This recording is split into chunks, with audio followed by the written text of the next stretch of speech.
Assalamu alaikum beautiful ladies, welcome back to my channel. So today in this video I will share some skincare tips or how to look beautiful and get clear skin naturally. So first, cleanse your face daily twice in a day, or you can use any face wash or raw milk. Then second tip is shave your face. Shaving will help you to get rid of peach fuzz, give a brighter looking skin instantly, exfoliate your top layer of the skin and enhance better product penetration.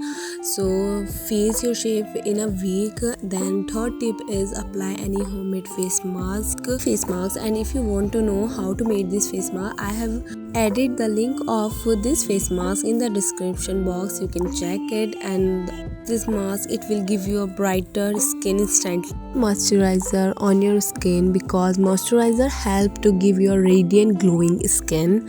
Last but not least, take a healthy diet, because when you internally heat yourself, obviously show on your face. Thanks for watching. If you like my video, don't forget to subscribe my channel.